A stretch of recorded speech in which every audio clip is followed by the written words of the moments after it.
Selamat siang Tribuners, jumpa lagi bersama saya Fiorena Jiretno dalam program Highlight Koran Tribun Timur edisi Jumat 5 Desember 2025 dan tentunya beragam informasi terupdate telah kami sajikan pada edisi cetak kita hari ini. Maka dari itu pada tayangan ini beberapa headline, rubrik dan juga halaman akan kita ulas lebih lanjut pada tayangan ini. Dan bagi Tribuners yang hendak berlangganan bersama kami tentunya dapat menghubungi kami langsung di nomor 0411 811 5500 atau menghubungi kami via SMS maupun WA di nomor 081 1413 5555. Langsung saja di halaman utama kita Tribuners hadir informasi yang juga menarik untuk kita sampaikan dan juga kita ulas lebih lanjut menyoal Dian Harapan Makassar yang melanggar Undang-Undang Sisdiknas. Kemudian ada juga headline utama kita menyoal guru paling banyak terjerat pinjol ilegal dan tentu juga sejalan dengan informasi yang sedang hangat diperbincangkan menyoal GMTD yang gugat PT Haji Kala. Kita awali dengan Forum Kerukunan Umat Beragama atau FKUB Sulawesi Selatan mengkritik praktik penyelenggaraan pendidikan agama di Sekolah Dian Harapan Makassar. Kebijakan sekolah ini berpotensi melanggar Undang-Undang Nomor 20 Tahun 2003 tentang Sistem Pendidikan Nasional atau Sisdiknas, khususnya terkait pemenuhan hak siswa mendapatkan pendidikan agama sesuai keyakinannya. SDH salah satu sekolah swasta bergengsi di bawah Yayasan Pendidikan Pelita Harapan atau YPPH yang berlokasi di kawasan Tanjung Bunga, Makassar. Tentu sudah beroperasi sejak tahun 2003. Nah, dengan sekira 1.000 siswa setiap tahun, SDH membuka layanan pendidikan mulai dari TK, SD, SMP hingga SMA. Nah, sekolah ini juga dikenal menerapkan kurikulum berstandar internasional dan memberikan exposure bahasa Inggris yang kuat. Nah, ternyata namun dokumen dalam dan juga laporan yang ditelusuri oleh FKUB Sulsel menunjukkan meski sekira 70% siswanya berasal dari keluarga non-Kristen termasuk Islam, Buddha dan Hindu Konghucu, SDH hanya menyediakan mata pelajaran pendidikan agama Kristen. Tentu padahal mayoritas siswanya beragama lain dan ini yang kami nilai berpotensi melanggar amanat undang-undang, tegas dari Sekretaris MUI Sulawesi Selatan. Ia menjelaskan bahwa aturan mengenai pendidikan khususnya pendidikan yang dimaksud dalam hal sekolah, agama tentu harus jelas tercantum dalam Undang-Undang Sisdiknas. Nah, pasal 12 ayat 1 huruf A menyatakan bahwa setiap peserta didik berhak mendapat pendidikan agama sesuai dengan agama yang dianutnya. Kemudian yang juga diajarkan oleh pendidik seagama. Selain itu, pasal 37 ayat 1 Undang-Undang Sisdiknas juga mewajibkan setiap kurikulum pendidikan dasar dan juga menengah memuat pendidikan agama, dan ini bukan persoalan preferensi sekolah tetapi kewajiban konstitusional, ujarnya. Tentu juga Muammar mengatakan bahwa FKUB berkepentingan memastikan semua institusi pendidikan menghormati hak-hak dasar peserta didik. Nah, Kepala Sekolah Dian Harapan Makassar, yakni ada Calvin Sambuaga, enggan memberikan tanggapannya melalui sambungan telepon. Calvin meminta agar wartawan mendatangi langsung pihak yayasan. Tentu sorotan terhadap SDH Makassar juga datang dari tokoh lintas agama. Ketua Permabudi Sulawesi Selatan, Yong Rislau, menilai pembentukan karakter anak tidak boleh bertumbuh pada nilai agama yang tidak mereka yakini. Bagaimana mungkin kita membangun karakter anak-anak kita di atas sistem nilai agama lain, katanya. Agama bukan sekedar pengetahuan, tapi pedoman moral. Nah, jika diajarkan di luar keyakinan mereka, anak-anak bisa mengalami bias nilai, tegasnya. Menurutnya, sekolah harus kembali ke misi utamanya, mencerdaskan sekaligus membentuk karakter sesuai nilai yang diyakini siswa, tanpa unsur syiar agama tertentu yang dibungkus sebagai pendidikan. Nah, di sisi lain juga ada aktivis pendidikan Muhammadiyah Sulsel, ada Bapak Haidar Fitra Siagian yang menilai praktik SDH Makassar harus dikoreksi. Sekolah berbasis agama boleh memiliki identitas keagamaan, tapi tetap wajib memberikan fasilitas pendidikan agama sesuai agama siswanya. Sedangkan kalau dari Ketua Harian MUI Sulsel, Profesor Mustari, ia menekankan bahwa pluralitas siswa menuntut sekolah untuk menghormati hak spiritual setiap peserta didik. Pendidikan agama bukan formalitas, melainkan bagian penting pembentukan karakter bangsa. Nah, lembaga pendidikan berkarakter agama tetap boleh menanamkan nilai-nilai agamanya, namun harus memberi batasan bagi siswa non-Kristen agar tidak menyentuh ranah keyakinan atau praktik ibadah agama lain. Di samping itu juga ada headline yang banyak kemudian ada statement-statement dari tokoh-tokoh, di mana sejalan dengan Sekretaris Jenderal Majelis Permusyawaratan Pimpinan atau MPP Ikatan Cendekiawan Muslim Indonesia, Andi Yuliana Paris, yang menyatakan bahwa guru menjadi kelompok profesi paling banyak terjerat pinjol ilegal di Sulawesi Selatan. Di mana temuan ini disampaikan berdasarkan data terbaru yang diterimanya dalam diskusi publik menuju Silaknas ICMI 2025 yang tentu disiarkan langsung melalui kanal YouTube Tribun Timur pada Kamis 4 Desember 2025 kemarin. Nah, sekarang ini gempuran produk digital itu luar biasa. Banyaknya pinjaman daring atau pinjol, salah satu yang kami lakukan adalah sosialisasi di Sulawesi Selatan katanya. Data menunjukkan di Sulsel yang paling banyak terjerat pinjol ilegal itu adalah guru. Menurutnya, besarnya populasi muslim di Indonesia sekitar 84% atau setara dengan 243 juta jiwa yang seharusnya menjadikan Indonesia pusat pengembangan ekonomi syariah. Namun, gempuran produk digital ilegal justru menjadi tantangan menghambat kemajuan tersebut. Maka dari itu, ia juga menyinggung posisi Indonesia dalam sektor ekonomi syariah global yang sempat turun dari peringkat 10 pada 2018 menjadi peringkat 15 pada tahun 2019. Tentu untuk memperkuat keamanan transaksi digital, ICMI mendorong pemanfaatan teknologi yang lebih aman dan transparan. Andi Yuliani menilai bahwa penerapan smart contract berbasis blockchain sangat penting, di mana kita akan berdiskusi tentang smart contract, bagaimana akadnya, amannya, transparan, tidak bisa dimanipulasi, dan ini penting sekali.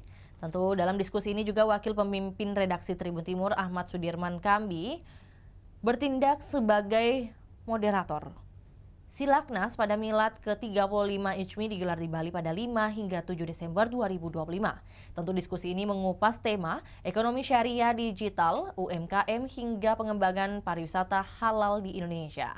Hadir sebagai pembicara Ketua ICMI Orwil Sulsel, Profesor Aris Munandar, yang menekankan pentingnya ekosistem ekonomi syariah, terintegrasi, dan dukungan pemerintah dalam penguatan kelembagaan syariah. Selain itu ada juga Wakil Ketua Divisi Politik dan Pemerintahan ICMI Orwil Sulsel, Dr. Adi Suryadi Cula, yang menyoroti dinamika politik kebangsaan dan peran ICMI dalam merespon tantangan sosial. Tentu ada pembicara lain lagi, ada juga dosen Fakultas Ekonomi dan Bisnis Universitas Hasanuddin, Profesor Marsuki, yang menjelaskan peluang ekonomi syariah di era digital dan urgensi inovasi kebijakan. Tidak henti sampai sana, ada juga Wakil Ketua MUI Sulsel, Profesor Arfin Hamid, yang memberikan kritik terhadap stagnansi perbankan syariah yang belum menunjukkan pertumbuhan signifikan. Ada pula dosen UIN Alauddin Makassar, Profesor Muslimin Kara, yang menekankan perlunya integrasi antara sektor keuangan syariah, industri halal, dan filantropi Islam. Nah, dapat Anda saksikan di layar kaca Anda saat ini, Tribuners. Kami tampilkan beberapa kutipan yang sudah disampaikan, yang juga kemudian menjadi kutipan penting untuk diketahui oleh Tribuners. Dimulai dari Wakil Ketua ICMI Sulsel, bahwa ICMI harus menjadi motor penggerak, bukan sekedar penonton. Kita harus hadir memberikan rekomendasi, riset, dan arah kebijakan. Kemudian ada juga Profesor Marsuki, pengamat ekonomi Unhas, yang menyatakan pelibatan masyarakat lokal, pelaku usaha, hingga jaringan global menjadikan pariwisata sebagai sumber nilai tambah yang luas dan juga merata. Sedangkan yang disampaikan oleh pemimpin umum Tribun Timur, Andi Suruji, ketika Anda bicara halal dan haram atau riba, Anda memblok orang-orang yang punya duit untuk masuk ke keuangan syariah. Hingga statement dari Profesor Aris Munandar, selaku Ketua ICMI Sulsel, bahwa Sulsel khususnya Makassar punya banyak artefak yang berorientasi pada pendirian wisata halal yang perlu kita dorong. Nah, tentu kami tampilkan juga infografis bagaimana membangun ekosistem halal, peluang besar ekonomi syariah, di mana pemerintah, lembaga-lembaga terkait, dan DPR memberikan dukungan kuat sehingga ekonomi syariah memiliki peluang besar untuk berkembang. Tentu diperlukan juga program kreatif, penciptaan ekosistem halal, serta penguatan UMKM dan pariwisata halal. Hingga pada digitalisasi sebagai tantangan besar, di mana transformasi digital menjadi tantangan utama dalam memperkuat ekosistem halal, memajukan UMKM, serta mengembangkan pariwisata halal. Dan ditutup dengan informasi dari GMTD gugat PT Haji Kala yang berada pada halaman utama kita juga, di mana kisruh kepemilikan lahan antara PT Haji Kala versus PT GMTD memasuki babak baru. Lahan sengketa seluas 16 hektar berada di Jalan Metro Tanjung Bunga, Kecamatan Tamalate, Makassar, dan GMTD mengajukan gugatan perdata atas kasus kepemilikan lahan ke Pengadilan Negeri pada 26 November 2025. Dilansir Sistem Informasi Penelusuran Perkara atau SIPPN, PN Makassar, gugatan perdata teregistrasi nomor 560-PDT.G/2025-PN Makassar. GMTD tentu menunjuk Robert Tandi Arung sebagai kuasa hukumnya. Tergugat PT Haji Kala dan Kepala Kantor Pertanahan Kota Makassar. Dan sidang perdana dijadwalkan berlangsung di ruangan Purwoto Ganda Subrata pada 9 Desember 2025. Oleh Humas Pengadilan Negeri Makassar, Wahyudi Said belum memberi respon saat dihubungi Tribun Timur. Begitu juga Humas PT GMTD, Anggraini, yang belum juga memberikan keterangan. Nah, PT Haji Kala telah menunjukkan 2 pengacara menghadapi gugatan GMTD, yaitu Kantor Advokat Hasman Usman, SHMH, dan Kantor Hukum Hendro Priyono dan Associates. Kuasa hukum PT Haji Kala Muhammad Ardiansyah berharap mengaku siap menghadapi gugatan GMTD. Pihaknya memiliki bukti kuat secara historis dan faktual jika tanah PT Haji Kala memang sah. Pihaknya akan menangkal dalil-dalil yang diajukan oleh penggugat. Selain itu, tentu Hasman Usman mengaku sudah mengantongi bukti-bukti atas kepemilikan lahan yang dipersoalkan tersebut. Dikatakan bahwa selain meladeni gugatan perdata GMTD, Hasman Usman juga akan membawa persoalan itu ke ranah pidana dengan memasukkan laporan ke Polda Sulawesi Selatan. Kita beranjak ke halaman berikutnya, Tribuners, ada pada halaman 3 rubrik gebrakan Sang Pemimpin 2025. Informasi dari Kabupaten Maros menyoal Maros siaga longsor dan juga tentu warga dari Balang tewas terseret banjir Balantieng, serta jaga stabilitas perbankan. LPS tuntaskan pembayaran pertama dalam 5 hari kerja. Kabupaten Maros memasuki puncak musim hujan disertai potensi banjir dan longsor. Pemerintah daerah pun mulai menyiapkan posko siaga bencana untuk mengantisipasi dampak cuaca ekstrim yang diprediksi berlangsung hingga Maret 2026. Oleh Koordinator Bidang Data dan Informasi BMKG Sulsel, Syamsul Bahri, mengatakan bahwa peningkatan intensitas hujan telah terlihat dari akumulasi bulanan.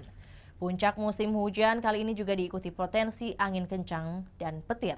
Meski demikian, ia memastikan hujan tidak akan terlalu ekstrim karena kondisi cuaca berada pada fase netral tanpa pengaruh El Nino maupun La Nina. Syamsul menjelaskan beberapa wilayah pesisir barat Sulawesi Selatan termasuk Takalar, Goa, Makassar, Maros, kemudian juga Pangkep baru telah memasuki puncak musim hujan. Tahun ini lebih cepat dibanding tahun sebelumnya yang terjadi pada Januari hingga Februari. Maka dari itu ia memprediksikan musim hujan berlangsung hingga Maret 2026 sebelum masuk masa peralihan. Nah, karena itu BMKG mengimbau pemerintah daerah untuk melakukan langkah antisipatif seperti pemangkasan pohon rawan tumbang serta pembersihan saluran air dan sungai. Syamsul juga mengingatkan masyarakat menjaga kebersihan lingkungan dan memastikan drainase berfungsi dengan baik. Nah, sementara itu Sekretaris BPBD Maros, Nasrul, mengatakan bahwa pemetaan wilayah rawan telah dilakukan sebagai antisipasi banjir, longsor, dan cuaca ekstrim. Tentu sejumlah kecamatan di Maros Barat tercatat berpotensi tinggi tergenang saat curah hujan meningkat. Nah, wilayah tersebut ada yang kemudian kita sampaikan wilayah banjir terluas berada di Kecamatan Bontoa, disusul Bantimurung, Lau, Maros Baru, dan juga Marusu. Nah, untuk kawasan pegunungan seperti Camba, Cendrana, Malawa, dan Tompobulu, banjir relatif kecil namun ancaman longsor justru tinggi. Nah, tentu selain itu wilayah rawan cuaca ekstrim juga tersebar diantaranya adalah Tompobulu dengan kategori sedang, kemudian Bontoa dengan kategori tinggi, serta Cendrana dan Malawa dengan luas kerawanan masing-masing di angka 13.477 dan 16.148 hektar. Di sisi lain juga ada informasi bahwa warga desa Balong yang bernama Marwah, Kecamatan Ujung Loe, tewas terseret banjir Sungai Balantieng saat menyeberang menuju sawah pada Kamis kemarin. Awalnya air sungai terlihat dangkal dan tidak terlalu deras. Namun saat berada di tengah, arus tiba-tiba menguat akibat hujan lebat di wilayah hulu. Oleh Kepala Desa Balong, Irsan Arif Samra, menyatakan bahwa sungai yang dilintasi korban sebenarnya hanya setinggi pinggang. Hanya saja yang dilintasi korban ini hanya sedalam pinggang orang dewasa. Nah, warga setempat juga sempat melihat warga Marwah sang korban ini terseret dan mencoba menolong, tetapi arus makin deras hingga korban tak dapat diselamatkan. Ia kemudian dievakuasi ke Puskesmas Ujung Loe, namun meninggal dunia. BPBD Bulukumba juga meminta warga untuk meningkatkan kewaspadaannya. Dan terakhir pada halaman Gebrakan Sang Pemimpin 2025 ini, halaman 3, informasi dari Lembaga Penjamin Simpanan yang mencatat kinerja positif dalam pelaksanaan tugas penjaminan dan resolusi bank pada triwulan ketiga di tahun 2025. Nah, salah satu capaian utamanya adalah konsistensi LPS dalam menjaga kecepatan pembayaran klaim simpanan bagi nasabah bank yang izin usahanya sudah dicabut. Di mana dalam waktu 5 hari kerja sejak pencabutan izin usaha, LPS melakukan pembayaran pertama kepada para nasabah. Sekretaris LPS Jimmy Ardianto menyampaikan bahwa capaian tersebut mencerminkan komitmen lembaga dalam menjaga kepercayaan masyarakat terhadap stabilitas industri perbankan nasional. Kemudian tentu sepanjang triwulan 1 hingga 3 2025, terdapat 4 BPR atau BPRS yang dicabut izin usahanya oleh Otoritas Jasa Keuangan dan ditangani langsung oleh LPS. Hingga September 2025, LPS masih melaksanakan proses likuidasi terhadap 19 BPR-BPRS yang izin usahanya dicabut dalam periode 2023-2025. Nah, dari jumlah tersebut, 6 BPR-BPRS telah selesai dilikuidasi dengan rata-rata waktu penyelesaian selama 13 bulan. Jimmy Ardianto menegaskan bahwa LPS terus meningkatkan kesiapan kelembagaan dalam menjalankan mandat pasca berlakunya Undang-Undang P2SK. Tentu LPS berkomitmen memperkuat ekosistem penjaminan simpanan dan polis, serta memastikan terpenuhinya mandat untuk menjaga stabilitas sistem keuangan dan melindungi masyarakat. Dan kita tutup dengan informasi dari halaman 9 edisi hari ini, ada pada rubrik Tribun Makassar. Makassar yang menjadi rujukan nasional, di mana pemerintah Kabupaten Penajam Pasir Utara melakukan kunjungan kerja ke Balai Kota Makassar untuk mendalami pelaksanaan 2 program unggulan Kota Makassar yang kini menjadi perhatian berbagai daerah di Indonesia, yakni Koperasi Merah Putih dan Makanan Bergizi Gratis.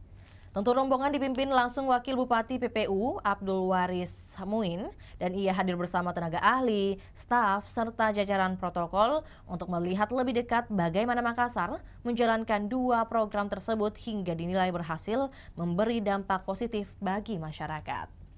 Nah, dalam pemaparannya, Abdul Waris menjelaskan PPU membutuhkan rujukan daerah yang telah memiliki pengalaman konkret dalam membangun program pemberdayaan masyarakat yang terstruktur, termasuk yang berkaitan dengan penguatan ekonomi kerakyatan dan pelayanan pendidikan serta kesehatan. Makassar, kata dia, dinilai sebagai salah satu kota yang paling progresif dalam mengembangkan inovasi-inovasi sosial. Ia menambahkan bahwa PPU ingin melihat bagaimana Makassar merespon beragam tangan di lapangan, termasuk keterbatasan lahan yang sering menjadi hambatan bagi daerah lain. Nah, salah satu poin penting yang digarisbawahi rombongan PPU adalah strategi pemerintah Kota Makassar dalam mengatasi minimnya lahan untuk pengembangan Koperasi Merah Putih, di mana Makassar diketahui berhasil mengoptimalkan pola kerjasama multi pihak, terutama dengan sektor swasta, untuk menyediakan ruang dan dukungan operasional bagi koperasi. Nah, model kolaboratif ini yang dinilai dapat menjadi acuan bagi PPU yang memiliki kondisi geografis berbeda namun tantangan yang serupa. Di samping itu juga Ketua TPPKK Perempuan Pilar Utama Keluarga. TPPKK Kota Makassar menghadirkan Dr. Aisyah Dahlan sebagai narasumber dalam kajian Islam TPPKK yang digelar di Masjid Agung 45. Kegiatan ini merupakan kajian Islam kelima TPPKK Kota Makassar pada tahun 2025 yang tentu menjadi bagian dari program kerja Pokja 1. Kegiatan ini bertajuk Cara Islam Membentuk Istri dan Ibu yang Tangguh dalam Membangun Keluarga yang Jujur dan Beriman. Tentu kajian ini bertujuan untuk memperkuat peran perempuan dalam membangun keluarga yang berlandaskan nilai moral dan spiritual. Tentu, untuk memperdalam materi, TPPKK menghadirkan Dr. Aisyah Dahlan, dokter sekaligus pakar neuroscience Islam yang dikenal melalui kajian mengenal kesehatan mental, hubungan keluarga, dan pembinaan karakter. Tentu acara ini dihadiri Ketua TPPKK Kota Makassar, Melinda Aksa, beserta jajaran pengurus TPPKK Kota, Kecamatan, Kelurahan, organisasi wanita, serta ASN pemerintah Kota Makassar. Nah, tentu Melinda berharap kegiatan ini menambah wawasan peserta dan menguatkan peran mereka sebagai pendidik utama di dalam rumah. Dalam penyampaiannya, materi yang dipandu moderator Syahriati Syahrum, Dr. Aisyah menjelaskan pandangan Islam tentang peran perempuan sebagai pendamping dalam membangun keluarga yang sakinah. Ia menekankan pentingnya memahami perbedaan alami antara laki-laki dan perempuan yang dirancang untuk saling melengkapi. Menurutnya, salah satu perbedaan ada pada fungsi hipotalamus di otak laki-laki yang lebih dominan dan berpengaruh pada fokus terhadap keamanan, kebutuhan dasar hingga aspek biologis. Tentu pemahaman ini dinilai penting untuk membangun komunikasi yang lebih efektif dalam rumah tangga. Di sisi lain juga Api menyatakan bahwa istri berdaya, suami jaya. Wali Kota Makassar Munafri Arifuddin menegaskan pentingnya pemberdayaan keluarga sebagai pondasi utama dalam pembangunan daerah, di mana ia menilai keluarga yang kuat akan melahirkan aparatur berintegritas, beretos kerja tinggi, dan berdampak positif bagi kinerja pemerintahan. Pesan itu disampaikan Munafri saat membuka Musyawarah Kota 5 Dharma Wanita Persatuan Kota Makassar di Hotel Claro Makassar pada Rabu kemarin. Tentu ia mengingatkan juga agar DWP fokus untuk memperkuat kesejahteraan dan ketahanan keluarga anggotanya, bukan terlalu jauh mengurusi urusan pihak lain. Munafri juga menekankan pentingnya kepercayaan dan komunikasi yang sehat dalam keluarga ASN. Maka dari itu ia meminta para istri memberi ruang dan dukungan bagi suami yang bekerja. Nah, terkait penggunaan media sosial, Munafri mengimbau DWP untuk lebih bijak serta tidak membawa masalah pribadi ke ruang publik. Nah, dikatakan bahwa ia juga berharap DWP Kota Makassar merumuskan program nyata yang selaras dengan prioritas pemerintah kota seperti penanganan stunting, penanggulangan TBC dan HIV, kemudian pencegahan pergaulan bebas remaja, serta penguatan pendidikan karakter anak. Nah, di akhir sambutan Munafri menekankan bahwa keharmonisan keluarga adalah sumber kekuatan pemerintahan. Kalau rumah tangga rukun, suami istri saling mendukung, keluarga berdaya, maka pemerintah ikut kuat. Acara ini dihadiri Wakil Wali Kota Makassar juga Alia Mustika Ilham, juga Sekda Makassar Andi Sulkiflinanda, serta jajaran dari SKPD Pemerintah Kota Makassar. Nah, informasi tadi juga dari halaman 9 rubrik Tribun Makassar sekaligus menutup perjumpaan kita pada edisi hari ini. Terima kasih Anda senantiasa menyaksikan program Highlight Koran Tribun Timur setiap harinya. Dan jangan lupa untuk update informasi lainnya hanya di kanal YouTube juga Facebook Tribun Timur ataupun secara real time di website kami www.tribuntimur.com. Akhir kata, saya Fiorina Ciretno mewakili tim yang bertugas pamit undur diri. Selamat siang dan sampai jumpa. Melalui bantuan tahap kedua program Desa Berdaya, PLN kembali mendukung BUMDes Bintang Timur di Desa Beteleme. Gerobak listrik, tenan booth, serta pelatihan usaha mendorong warga lebih percaya diri mengembangkan UMK lokal. Langkah ini menjadi wujud nyata PLN untuk rakyat dalam memperkuat kemandirian ekonomi dan membuka peluang baru bagi masyarakat. PLN Unit Pelaksana Proyek Sulawesi Tengah memberikan edukasi kelistrikan kepada siswa SMK Negeri 3 Palu melalui program PLN Goes to School. Kegiatan ini membuka wawasan para pelajar tentang dunia energi dan peran strategis PLN. Inisiatif tersebut menjadi wujud kepedulian PLN untuk rakyat dalam memberikan motivasi membangun generasi muda yang berwawasan luas.